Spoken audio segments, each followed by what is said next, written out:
Welcome to the Freedom Founder Podcast. I'm your host, Zach Duggar. With me today, I have Deren. And Deren, I did not ask you how to pronounce your last name, so would you give us that right now so that my guests also know? Yes, it's Deren Huang. Deren Huang, thank you for joining me today. Now, before we get into the conversations, I want to make a statement that, real estate investment, in some sense, it's like buying monopoly houses, except it's actual money. And you get to actually see your real net worth grow as you continue on that journey. And as we titled this episode, going from residential to commercial real estate is a completely different experience. So before we get to that though, just talk a little bit about your initial entry into real estate investment as a whole, or even if you did something tangential to that, how you got into real estate. Yeah. I got licensed in 2016, and I thought my path of Okay. real estate was going to be on the brokerage side. So I Yeah. read Gary Keller's The Millionaire Real Estate Agent, and I was like, oh my gosh, there is the plan right in front of me. This is how you do it. And so I was going to follow that book, basically be a broker, have some assistants, maybe get a broker's agent, build out a team, maybe even own a brokerage after that.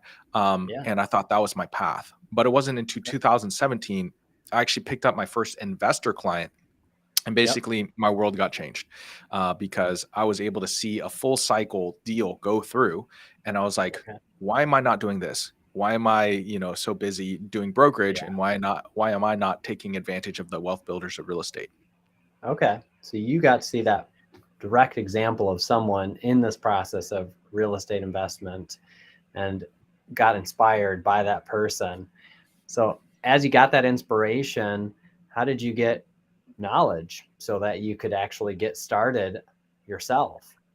Yeah, I say this guy, his name is Curtis. He sideways mentored Yeah. me because I Yeah. was his broker. I was adding value to his life, but also, he took me through what we call a BRRRR strategy, and it was Okay. on a single family home. So I got to All see right. the financial statements. I got to see the renovations. I got to see all the processes of that BRRRR strategy, and I'll explain Yeah. that in a bit. And so that gave me the confidence that, hey, this happens all the time, and he's doing this at scale. It wasn't just one at a time, but he was doing, two or three at a time. And once again, Yeah. I say he sideways mentored me. And to go back to the BRRRR strategy, basically that just means buy, renovate, Mhm. rent out, refinance, and then repeat. And so Okay. he was able to do that on a single family home. He did have some commercial assets, but I was mainly helping him on that single family side. And yeah, that just opened up my eyes, gave me inspiration, and basically the roadmap, just like Gary Keller's book of investments, except yeah, for investments, not just for the agency side. Okay. So you got to see the direct example of him repeating that process. So the sideways mentoring, just by observation, you were learning through that approach and through those conversations you were having. So when did you buy your first property? Yeah. So towards the end of 2017, I bought my first investment property. It was a single family home in Broken Arrow, Okay. Oklahoma, a suburb out of Tulsa. And I actually brought this deal to him, but he was about $5,000 off. And so I was like, oh Yeah. man, I think it's going to be a good deal. I think if you just overcome this $5,000, that you can Yep. make it. But like I said, he was doing two, three, four things at one time. Sure. Plus, he had some commercial properties, he has some self storage. So it was just like, it's not really worth it. And Yep. so I actually ended up taking up and doing a creative strategy to make up for that $5,000 kind of buffer. Okay. Creative strategies. Now that's something that I don't think everyone will know what that means. So what's a creative strategy, or in this case, what was the creative strategy to help make up that 5,000 buffer? Yeah. So creative strategy I just use to not just the price point that really Uh-huh. reflects how you take a property or make money on one, but also the terms and condition. And so this one was a little bit it was a little bit fun. It's called a lease with a purchase. So I Okay. initially first leased the property. And I just basically paid the mortgage of this guy. He was negative in the hole, and now he was just Yep. going to make like 50 or $100. But it was a completely unlivable house. So it Okay. wasn't, to the regular person, they wouldn't be able to lease it out. But I leased it, got control of it, and then had that option to purchase it after 1 year. So I think the Okay. real numbers are I leased it for $500 per month, which is pretty Mhm. crazy. I ended up coming out of my own pocket to do the renovations. And I think about 3 or 4 months into it, after the renovations were done, I got a renter in there for $1,000. So I was able to Okay. sandwich the lease. So it was kind of a lease on top of a lease. So I'm Yep. paying him $500. The tenant is paying me $1,000 a month. I put in my capital, and then after a year, I ended up purchasing it and made up that $5,000 by having the renovations done, and then also having a renter in there too. Yeah. I mean, $500 difference in rent payment based on or compared to what you were paying him for the lease payment. That's $6,000 a course of a year. Of course, you have some additional responsibilities for the home itself, which does come at a cost, and so that results in some people getting into commercial or I'm sorry, residential real estate and realizing that okay, this is going to require me to get more houses than just the one. I'm making $500 a month on this, but I'm having to put out all this money towards other things, towards the house. So you needed to get more properties to then continue to increase that margin. So talk about some of those next steps in the journey and how many houses, single family specifically, that you had gotten to, or at this point are at. Yeah, yeah. So that first investment, 2017, once again, I loved the investment style of brokerage. So I Yeah. decided to kind of cut off the retail people in my life. I would take on a Mhm. couple clients here and there, friends and family. But the three reasons why I liked and why Curtis, I guess, changed my life is one, he was always buying. So Yeah. it wasn't. I was a young man at the time. I didn't have kids, so the amount of hours that I worked trying to find really great deals for him would always result in commission. So it wasn't just a one and done. It wasn't just people moving. Second, he could care less about the wall colors. So he didn't care about the Yeah. wall colors, the granite color, if the toilet was pink or whatever the case may be, he would Yeah. just buy it. And he actually liked those things. And then the third thing was, once again, he sideways mentored me. So at that Yeah. point, when I picked him up as my first investor client, I decided, hey, listen, let me take away all those retail clients and focus solely on investment properties. That only Yeah. lasted about a year because some of the goals that I had personally for my investment was exactly what you did. So I did that first one in Broken Arrow, and then I tried to do a house hack. I did a house hack, bought another single family, and then soon enough, I decided to basically flip flop it. So I say I was a part-time investor, full-time broker. Then I flip flopped it. I said full-time investor, part-time broker, and Yeah. that was at the end of 2018 that I made that flip flop. And then basically I kind of went full-time investment, working only for myself and building my portfolio, a couple months after that. Okay. Well, going back on what you said there, you said you that was when you were a young man. Well, you're still a young man. You just also have kids now. So, Yes. uh, but so you flip flopped into full time investor, part time broker. You said 2018, end Yes. of 2018. Okay. So as a full time investor, getting into more residential real estate, uh, talk, I want to hear a little bit more on the kind of numbers as far as you got one house and then you got another house, and because at some point you started to identify some of the challenges with residential real estate and probably also single family that led you to the decision to move more towards the commercial real estate that is your focus now. So that part of the journey is, I think, central to this topic. So let's hear a little Definitely. bit about. Also include, if you could, this story of getting called by the police in the middle of the night, because I'd like to hear how that came about and why are the police calling you? Yeah. So, I mean, that's like the rite of passage. I'll save that story for later. But yeah, just along those lines of what you're saying is just that I was just shown this path of residential real estate. If I was shown Yeah, a different path, I'm sure I would be doing that or would have started my career in that. But, yeah, listening to everybody, especially bigger pockets being influenced by financial freedom, that was kind yeah. of what I was seeking for in my residential investing. So basically, I just needed to stack houses, and then boom, when a roof needed to be put on, great. The cash flow gets negative for 1 year. So I Mhm. always thought in the form of a portfolio. And so I said, hey, listen, if I have 10 of these, then yeah, if I need to put a roof on one of, then that's okay. I'll still be able to make up for that fact. But guess what? Okay. After you have 10 rentals, then you need to, have a little bit of time. So I maybe hit that financial goal, but then I didn't have the time freedom. And so it kept on Okay. stacking to where I was having that time freedom and then the balance of, the actual financial freedom. After I hired my first leasing agent, then I was like, okay, well, I need to make some more investments or, flip a couple of these houses to then pay for this person. And so it just kind of became a Yeah. teeter totter of time freedom and financial freedom. But, you kind of alluded to the headaches of residential real estate. Yeah, absolutely. In residential real estate, the leases are called modified gross. It is the landlord's responsibility for the property insurance. It's the landlord's and Yeah. the property owner's designation for the property insurance. So you have to pay for that. And then also you have to kind of deliver things on a silver platter. You have to fix any repairs. If they clog the Yep. toilet, they're calling you. If they need a new Hmm. dishwasher, they're calling you. And so a Yep. lot of those repairs, maintenance, and capital expenditures really take off the top line, even as you Right. gain more and more. And so that kind of led to a critical point where I wanted to get scale and get into commercial real estate. Okay. So commercial real estate, for those that don't know, I mean, a lot of people I think about commercial real estate as offices or maybe retail only. For you, what was your first entrance into commercial real estate? Yeah, my first entry into commercial real estate was multifamily. Okay.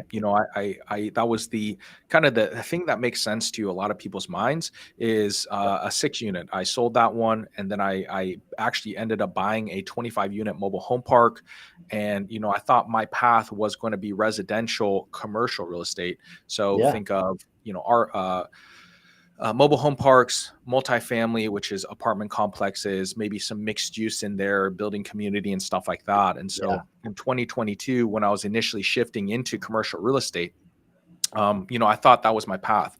Maybe something cool, like a big value add, like an office to an apartment complex a conversion. I thought that would be something right up my alley. Yeah. But Sure. unfortunately, not for unfortunately, but hindsight is fortunately some of those bids didn't Yeah. never went through, and I found industrial real estate. Okay. Yeah. And this would also lead to that conversation about getting contacted by the police. Did that relate to the mobile home park, or was that related to another residential asset? That's I'll be honest. That was the stereotypical mindset that comes to is like, oh yeah, maybe there's probably some issues in the mobile home park setting, but I don't think that's always the case, and it's always uh, surprising when you hear about the actual circumstances. So, what Yeah, was the story behind that? yeah, I totally forgot about that story. So thanks for bringing it up.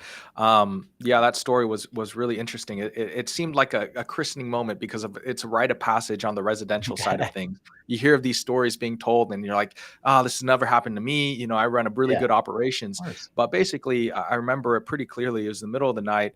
Yeah. I got a call. And it was just vibrating, and then another call, and then another call, and I was like, okay, this is serious. This is something that's happened. I pick it up, and by that time, my wife and I are awake, and like, hello, who is this? It's the police. So the Yeah. police thought that one of my tenants shot another person, and they're Oh. asking me and then badgering me, and I'm like, I don't know, like I'm trying to like run through the systems and procedures, like, okay, what's your name, what's your badge number, and I'm trying to like write it down, and it's the middle of the night, and trying to get like the full picture. Is like, okay, you thought that this person that lives in one of my rentals shot another person, like, is it Hmm. just, and so I really didn't know the navigation of what to do in that case. But I was just really scared, and I was like, oh my gosh, I'm going to get sued. Like all these waves of just things of you freaking out happen. And Yeah. yeah, and yeah, was it the most stressful thing? No, and it didn't. It happened to where like he didn't shoot the person, and so everybody just Good. kind of left. The police just kind of Right. left, and so, but it was just a shocking moment, and it's just one of those things that you have to take care of as a landlord. And Yeah. so yeah, it was kind of funny because I was like, yes, it's my rite of passage, but also at the same time, it's like, why is this so? Why does this have to be a rite of passage for Yeah. for a Right. residential guy? Right. Absolutely. Yeah. I've heard of a story in an apartment complex, a larger apartment complex, and some crime and some challenges that the new owner had to overcome to help make that asset more profitable and make it more desirable for new people to want to live in that environment. And so there are circumstances that it happens in commercial as well, but in residential in particular, I mean, you have people late at night doing things that they probably shouldn't be doing always, and they act in certain ways they shouldn't, and just facts of life. But so that rite of passage passed. Now, thankfully, it wasn't your tenant who had shot somebody. Very glad to hear that. But also did give you that thought to move into or consider that other side of commercial real estate and the triple net space and industrial space. And so where did that move you to, and what type of assets are you now looking at?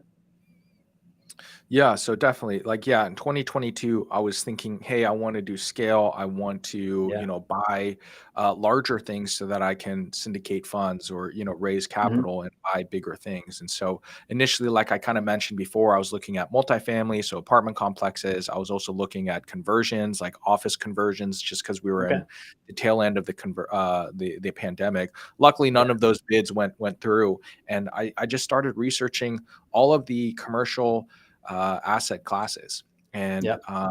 throughout that uncovery, literally, 2021, I had no idea what industrial real estate was. Right. And it just seemed like I don't get it. This is kind of weird. Like, I don't even understand who are the tenants and why would you even pursue something like this, because I got everything else. I got office space, I got Yep. retail. A shop wants to be Yep. in a real place. You want to sell things out of this. Multifamily, yeah, people want to rent apartments and have nice communities, different things like that. And so everything made sense to me except for industrial. Like, what like what Yeah. is this asset class? And so, but under uncovering a lot of that, some of that negligible kind of thing, just knowledge and education. Yep.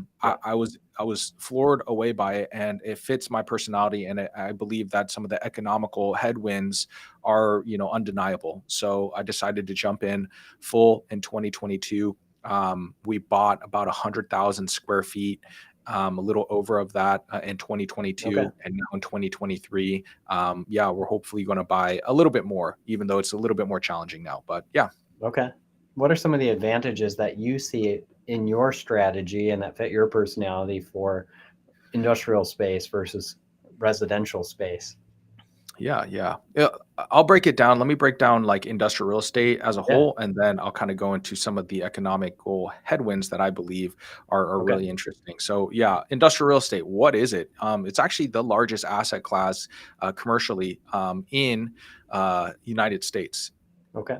Compare Yep. that to office space, retail space, multifamily space. Industrial is the largest one. It's kind of the sleeping giant. It's the machine behind the machine.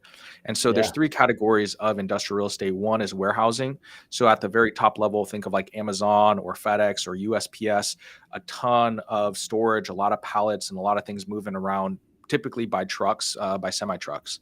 And so, on Yep. the smaller scale, think of, that package or warehouse that maybe, I have a tenant that makes soaps and bath bombs. And so they Okay. package it up together, and then they have a warehouse component that just stores goods. Okay. So the second one, so the first is distribution and warehousing. Second is manufacturing. That's kind of what most people think when it comes to industrial real estate. This is, Sure. maybe heavy use, heavy power, turning raw goods Yep. into something else. So a lot of it is sometimes machinery, sometimes it's like working with metal. I don't know why, but I always think of like the welder and like lots of sparks and flying. Sometimes it's complicated like that, but sometimes it's like food products too. So like think of like your Yep. lemonade. How does that get manufactured? Yep. At the store.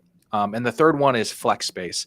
So that's kind of a catch-all. It has a pretty wide range of whatever it means, from a Yeah. scientific research facility that needs like heated and cooled and laboratories and like stuff like that, all the way to what I use as an example is Sherwin-Williams. They have a Hmm. retail showroom in the front, maybe some offices, then they mix the paint and manufacture it, and then of course they have all the 50-gallon drums that are huge, and that is the warehouse Yep. space too. So Yep. that's kind of a catch-all, and those are the three things of industrial real estate that I usually like to tell people, so they have kind of a frame of reference. Okay. All right. So as we now have some familiarity, kind of frame of reference for what it is. What do you see as the advantages to industrial real estate and some of those economic headwinds that you've mentioned that Mhm. you foresee coming in? Yeah. So on a very macro level, I kind of just use this as like, hey, this is happening on a national scale, and Yeah. here are some of the drivers. So in different asset classes, whether it be distribution or manufacturing, some of those things might not apply, but it's on a macro level. So first is Okay. e-commerce.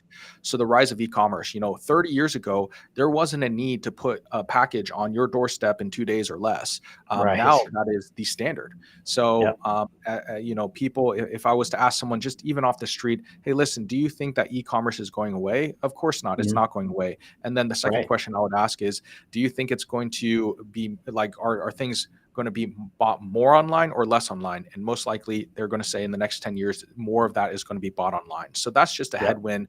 And that is tied to consumer, database and just like how consumers are buying things too. So sometimes if it is uncertain and things like that, there might not be as much consumerism going on. But on a Right. scale of 10 years, I think it's going to be greater. So that's the first thing, e-commerce, and that really influences the warehouse space, typically large distribution, but rising tide raises all ships.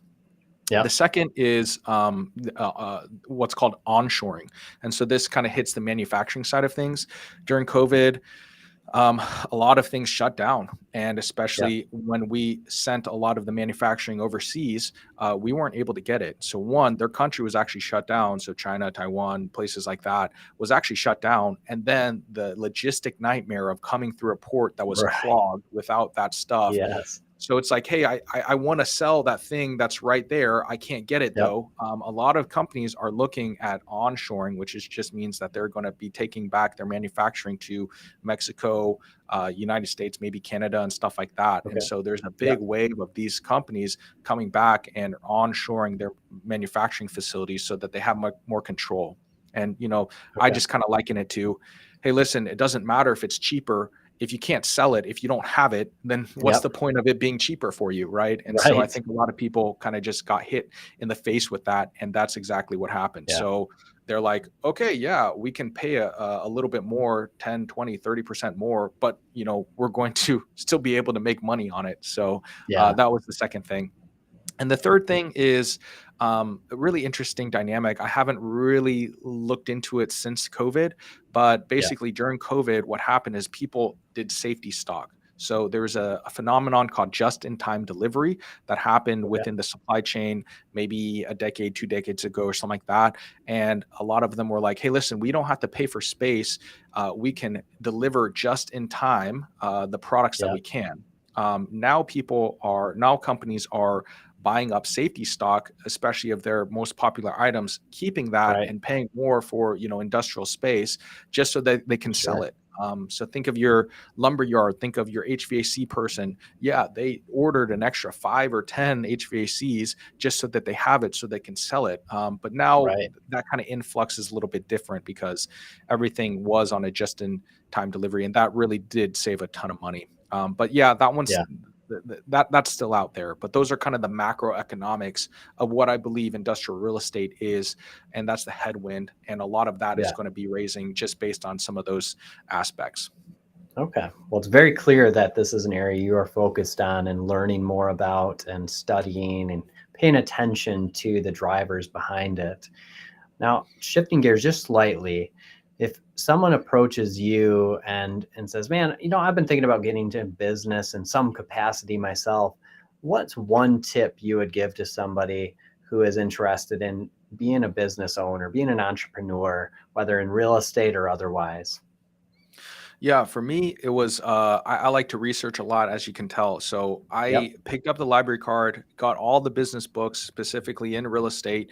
I listened to podcasts, I read forums, I read blogs online, and Yeah. I just consumed all that education. Now, if you're someone like me and likes to do that, a little bit of a bookworm, that's great.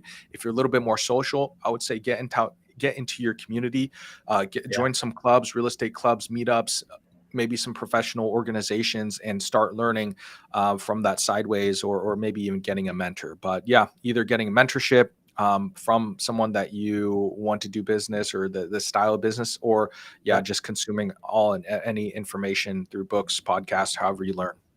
Okay. And then for my $1 million question, I always like to ask people, if you were to be handed $1 million today, no strings attached, what would you do to invest that in your business or another endeavor you're pursuing?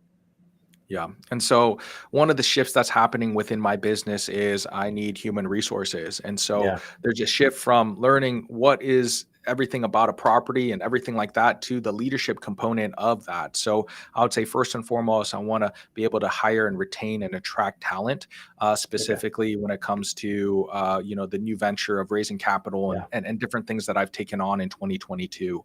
So Yeah. that kind of first and foremost goes from that, and then industrial properties. So I like any and all Yeah. industrial properties. Right now, my niche is geographically, so I'm just focused in Tulsa, Oklahoma, where I live, where I Okay. can kind of influence. And so, yeah, two things: industrial real estate, and then two is, or first is going to be people, attracting, retaining Yeah. talent, and then two is going to be industrial real estate.